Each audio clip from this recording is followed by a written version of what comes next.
الحمد للہ رب العالمین والعاقبۃ للمتقین والصلاة والسلام علی سید الانبیاء والمرسلین اعوذ باللہ السمیع العلیم من الشیطان الرجیم من ہمزہ ونفخہ ونفثہ بسم اللہ الرحمن الرحیم قل کہہ دیجئے ہوا وہ نبأ عظیم ایک بہت بڑی خبر ہے، تم عنہ اس سے معرضون منہ پھیرنے والے ہو۔ ما کان لیا نہیں ہے کبھی مجھے من علم کچھ علم بالملأ الاعلی اونچی مجلس کے بارے میں، اذ یختصمون جب وہ آپس میں جھگڑتے ہیں، ان یوحا نہیں وحی کی جاتی الیہ میری طرف، الا مگر انما اس کے سوا نہیں، انا میں نذیر مبین واضح کھلم کھلا ڈرانے والا ہوں۔ گزشتہ آیات کے اندر اللہ رب العالمین نے اپنی وحدانیت اس کا تذکرہ کیا اور رسول اللہ صلی اللہ علیہ وسلم کی رسالت کا ذکر کیا۔ اپنے الہ واحد ہونے پر اللہ رب العالمین نے 5 دلیلیں پیش کی، اور نبی علیہ الصلاۃ والسلام کی رسالت کے متعلق یہ بات کہی کہ آپ کہہ دیجئے انما انا منذر، میرا کام صرف اللہ رب العالمین کے خبروں کو آگے پہنچانا ہے، اللہ کے پیغام کو آگے پہنچانا ہے۔ تو اللہ کے نبی علیہ الصلاۃ والسلام کا کام کیا تھا؟ ڈرانا تھا، اللہ رب العالمین سے ڈرانا تھا۔ جب کفار کو نبی علیہ الصلاۃ والسلام اللہ تعالیٰ کے عذابات سے ڈراتے تھے، قیامت سے ڈراتے تھے، پچھلی اقوام کے واقعات کو بیان کر کے اس سے سبق حاصل کرنے کی تعلیم دیتے تھے، تو فوری طور پر ان کا مطالبہ کیا ہوتا تھا؟ وَيَقُولُونَ مَتَىٰ هَٰذَا الْوَعْدُ إِن كُنتُمْ صَادِقِينَ، اگر تم سچے ہو تو وہ وعدہ کب آئے گا؟ کب وہ وعدہ پورا ہوگا؟ عذاب کب آئے گا؟ وَيَسْتَعْجِلُونَكَ بِالْعَذَابِ، وہ آپ سے عذاب کو جلدی طلب کرتے ہیں، اور اتنی جلدی طلب کرتے تھے کہ یہاں تک انہوں نے کہہ دیا اللہم ان کان ھذا ھو الحق من عندک فامطر علینا حجارۃ من السماء او ائتنا بعذاب علیم، یعنی اتنے غضب کے اندر چلے گئے، انکار کی اس حد تک وہ چلے گئے کہ خود اپنے خلاف وہ دعائیں کر رہے ہیں کہ او ائتنا بعذاب علیم، یا تو ہم پر پتھروں کی بارش اتار دے یا ہم پر کوئی دردناک عذاب کو نازل کر دے۔ تو رسول اللہ صلی اللہ علیہ وآلہ وسلم کو وہ اس لحاظ سے پریشان کر کے رکھتے تھے، کہتے تھے کہ آپ جو ہے ہمیں ڈراتے تو ہیں عذابات سے، اب وہ عذاب کب آئے گا؟ کیسے آئے گا؟ بتاؤ تو صحیح کب آئے گا؟ تو اللہ رب العالمین نے یہاں پر جواب دیا، قل کہہ دیجئے ہوا نبأ عظیم، وہ ایک بہت بڑی خبر ہے، بہت بڑا واقعہ ہے۔ یعنی جب قیامت واقع ہو جائے گی، تو جب قیامت قائم ہوگی تو تمہیں پتہ لگ جائے گا، یہ بتلانے کی چیز نہیں ہے۔ عما یتساءلون عن النبأ العظیم الذی هم فیہ مختلفون کلا سیعلمون ثم کلا سیعلمون، وہ آپ سے سوال کرتے ہیں۔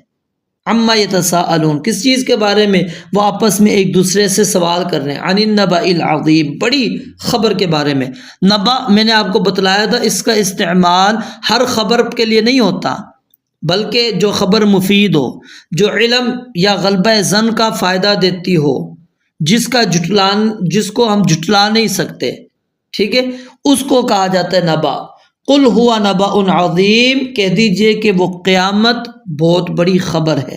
انتم عنہ معرضون، جہاں تک تمہارا تعلق ہے تم تو اس سے منہ موڑنے والے ہو، تمہارا مجھ سے یہ سوال کرنا کہ وہ کب آئے گی، یہ میرا کام نہیں ہے۔ میرا کام نہیں ہے کہ میں قیامت کے بارے میں تمہیں بتاؤں۔ یسألونک عن الساعۃ ایان مرساہا قل انما علمها عند ربی لا یجلیہا لوقتہا الا ہو، اللہ رب العالمین کو علم ہے، ٹھیک ہے، وہ قیامت تو دور کی بات ہے، مجھے تو یہ بھی نہیں پتا کہ آسمانوں میں فرشتوں کی مجلس میں آپس میں کس چیز پر وہ بات چیت کرتے ہیں، کس چیز پر بحث کرتے ہیں، مجھے تو کچھ علم نہیں۔ مجھے تو صرف وہ علم ہوا ہے جو مجھے وحی کے ذریعے سے بتلایا گیا ہے، اس کے علاوہ تو مجھے کچھ نہیں پتہ لگتا۔ تو میری یہ ذمہ داری نہیں ہے، میں صرف اللہ کا پیغام لے کر تمہارے پاس آیا ہوں، اور میں تمہیں عظیم خبر سے خبردار کرنے کے لیے آیا ہوں۔ اب عظیم خبر سے ایک تو مراد قیامت تھی جو میں نے آپ کو بتلا دی۔ عبداللہ ابن عباس رضی اللہ تعالی عنہما اور امام مجاہد اور قتادہ رحمہم اللہ یہ فرماتے ہیں کہ اس سے مراد قرآن مجید ہے، جیسا کہ سورہ صاد کی ابتدا میں کہتے ہیں اللہ تعالیٰ نے فرمایا والقرآن ذی الذکر بل الذین کفروا فی عزۃ وشقاق، اور سورت کے آخری آیات میں بھی قرآن مجید کا ذکر کر دیا کہ ان ہوا الا ذکر للعالمین ولتعلمن نبأہ بعد حین۔ تو گویا کہ قرآن کریم یہ عظیم القدر خبر ہے، یہ اللہ تعالیٰ کا کلام ہے، لیکن تم اس کے قدردان نہیں، تم اس سے کیا ہے اعراض کر رہے ہو، ہمیشہ اس کی مخالفت کرتے ہو، اور تم اس کے اوپر اعتراضات کرتے ہو، کبھی اس کو شاعری کہہ دیتے ہو، کبھی پہلے لوگوں کی قصے کہانیاں اس کو قرار دے دیتے ہو، ٹھیک ہے، یہ تم قیامت کیا نام ہے انکار کر رہے ہو۔ اور بعض نے پھر اس سے مراد قیامت مراد لی نبأ العظیم سے، اور جیسا کہ میں نے آپ کو تفسیر اس کی سمجھا دی، اور بعض نے کہا کہ اس سے مراد خود رسول اللہ صلی اللہ علیہ وسلم کی ذات ہے، اور بعض نے کہا کہ اس سے مراد ان واقعات کی خبر ہے جو آپ علیہ الصلاۃ والسلام پہلی قوموں کے بیان کرتے ہیں، اور بعض نے آپ کی دعوت توحید مراد لی ہے۔ کیوں کہتے ہیں قرآن مجید کا بنیادی موضوع توحید اور رسالت ہے، اور مشرکین توحید اور رسالت دونوں کے منکر تھے، ان کے طرح طرح کے اعتراضات اللہ رب العالمین نے ذکر کیے۔ اس سے مراد قیامت ہو یا رسول اللہ صلی اللہ علیہ وسلم کی دعوت ہو یا پہلے قصے ہوں، ان تمام کا تعلق کس کے ساتھ جڑ جاتا ہے؟ وحی سے، ٹھیک ہے۔ تو اس لیے اس سے بہتر ہے کہ ہم اس کے مراد قرآن مجید لے لیں یا پھر ہم قیامت لے لیں۔ فرمایا قل ہوا نبأ عظیم، یہ بہت بڑی خبر ہے، انتم عنہ معرضون، اور تم اس سے کیا ہے اعراض کر رہے ہو۔ ما کان لی من علم بالملأ الاعلی، مجھے کچھ بھی علم نہیں ہے کہ سب سے اونچی مجلس میں مراد کیا ہے؟ آسمانوں پر فرشتوں کی جو مجلس ہے، ادھر کیا گفتگو ہو رہی ہے، کس چیز کے بارے میں وہ آپس کے اندر بحث و تمحیص کر رہے ہیں، مجھے علم نہیں، میں کچھ نہیں جانتا۔ اور اس کے متعلق علماء کا پھر اس مسئلے میں اختلاف بھی ہے کہ یہاں پر جس بات کی طرف اللہ رب العالمین نے اشارہ کیا ہے کہ ما کان لی من علم بالملأ الاعلی اذ یختصمون، یہاں جھگڑنا مراد نہیں، یہاں پر گفتگو کرنا مراد ہے، ٹھیک ہے۔ تو وہ آپس میں کس چیز کے بارے میں گفتگو کر رہے ہیں؟ بعض نے تو اس سے مراد سیدنا آدم علیہ السلام کی پیدائش لی ہے، آدم علیہ السلام کی پیدائش لی ہے، کیونکہ اللہ رب العالمین اگلی آیات کے اندر اسی واقعے کو بیان کر رہے ہیں، اذ قال ربک للملائکۃ انی خالق بشرا من طین، ٹھیک ہے۔ قرآن مجید کی کئی آیات کے اندر اللہ رب العالمین نے یہ واقعہ بیان کیا ہے۔ اور بعض جو ہیں اس سے مراد جو ہے وہ حدیث مبارکہ لیتے ہیں جو جامع ترمذی کی روایت ہے۔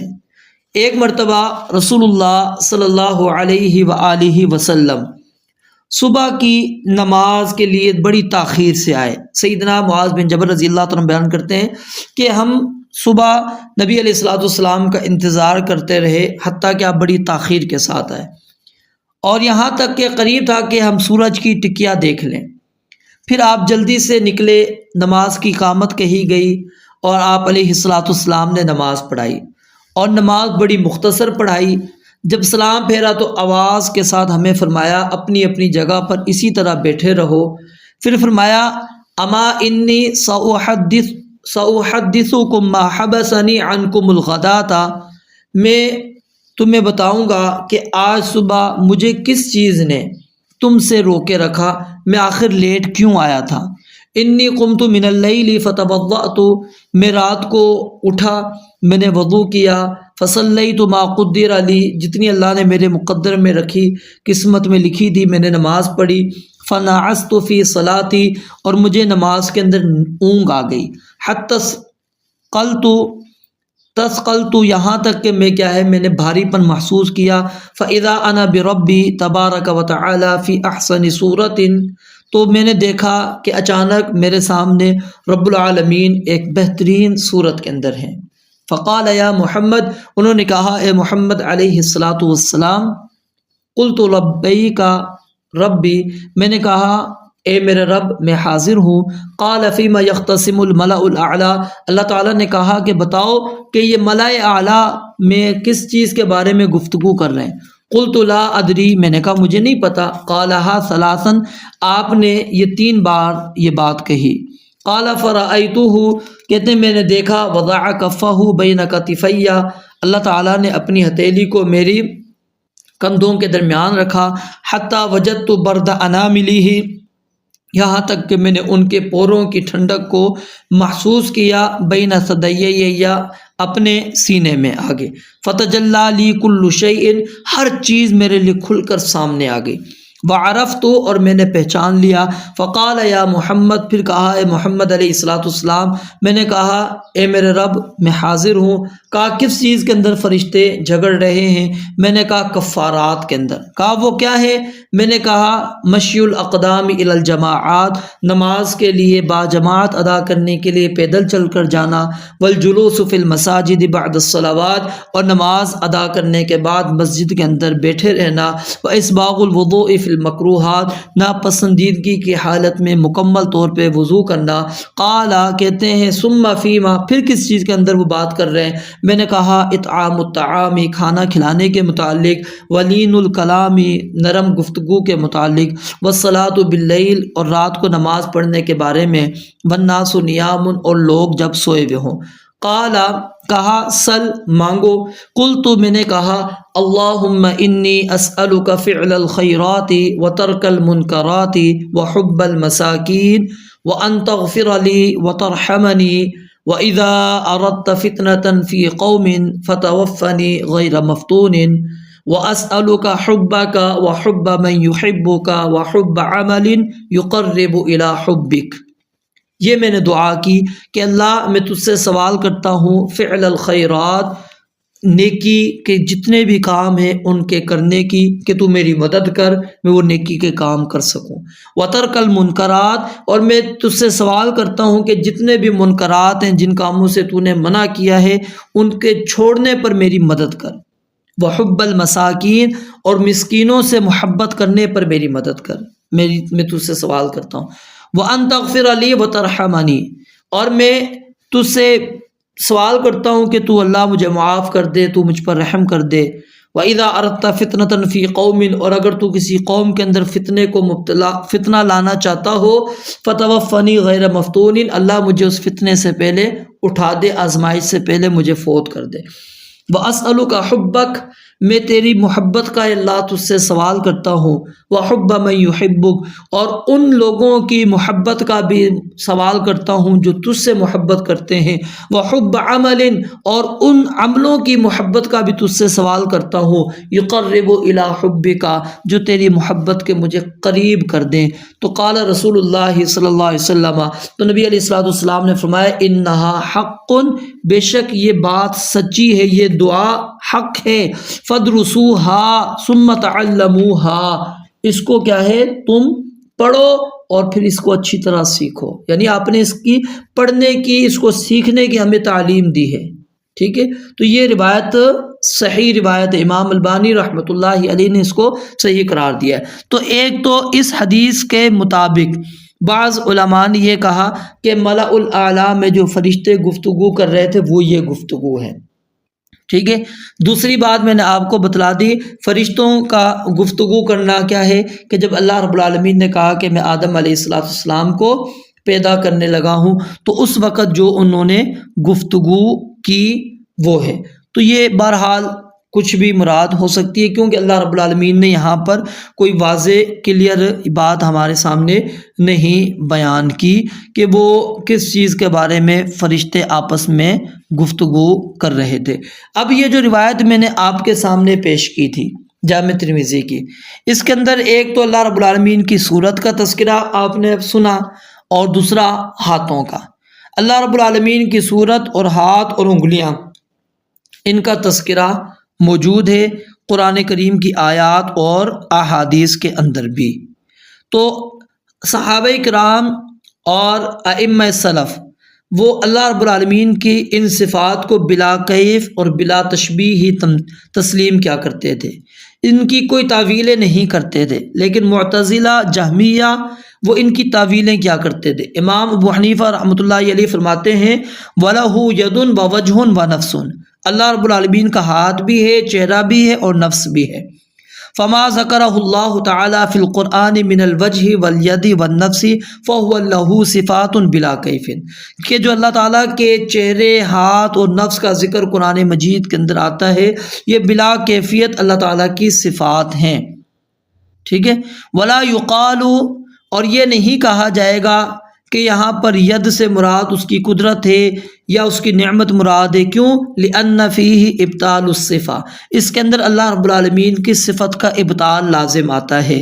وَهُوَ قَوْلُ أَهْلِ الْقَدْرِ وَالْاِعْتِزَالِ، اور یہ قول قدریوں اور معتزلہ کا ہے۔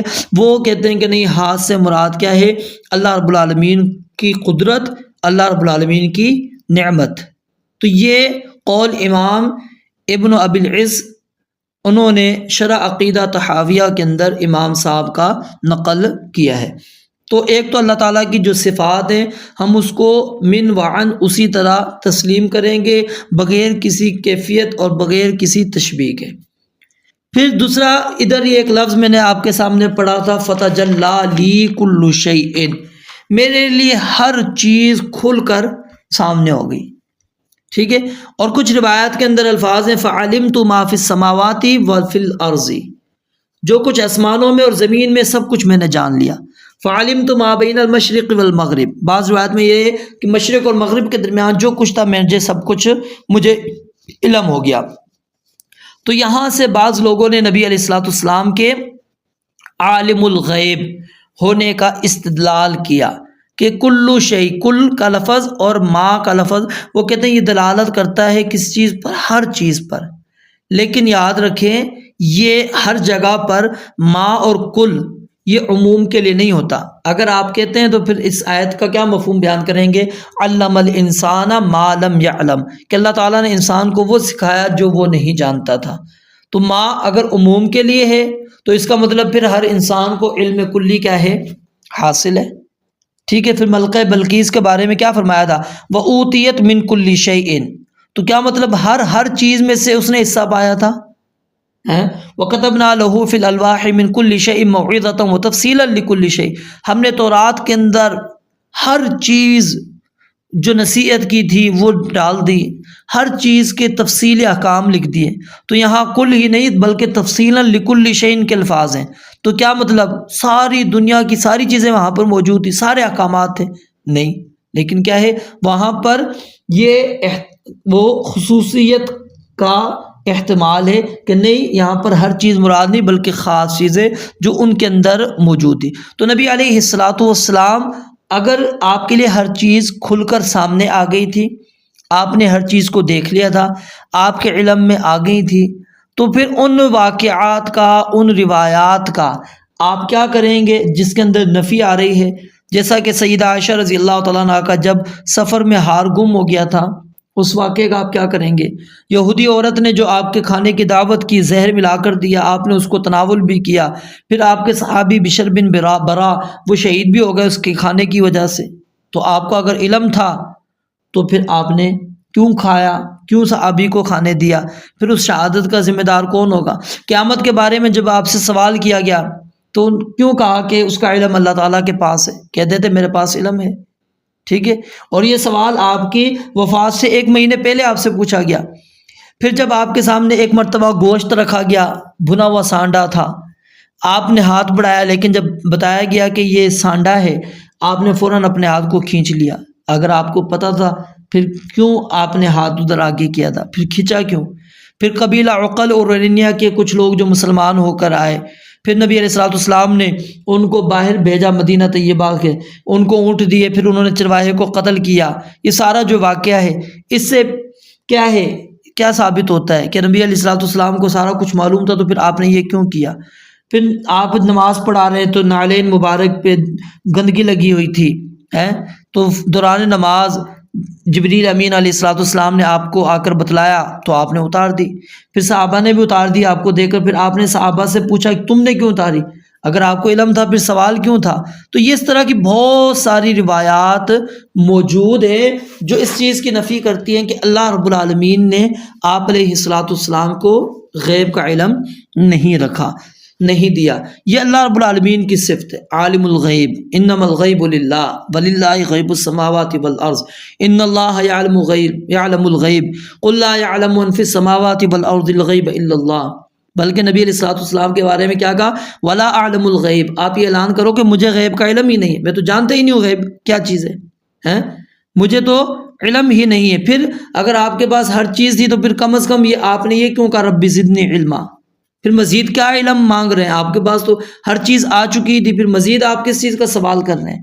تو بہرحال اس حدیث سے یہ استدلال کرنا انتہائی غلط ہے۔ تو فرمایا قل هو نبأ عظیم انتم عنہ معرضون ما کان لی من علم بالملأ الاعلی اذ یختصمون ان یوحى الی، ہاں صرف یہی بات ہے کہ یوحى الی، میری طرف وحی کی جاتی ہے، اور میں کیا ہے، انا نذیر مبین۔ پھر دوبارہ اللہ تعالیٰ نے وہی بات بیان فرمائی کہ آپ کہہ دیجئے میں کیا ہے، کھلم کھلا واضح ڈرانے والا ہوں، اس کے علاوہ میرا اور کوئی کام نہیں ہے۔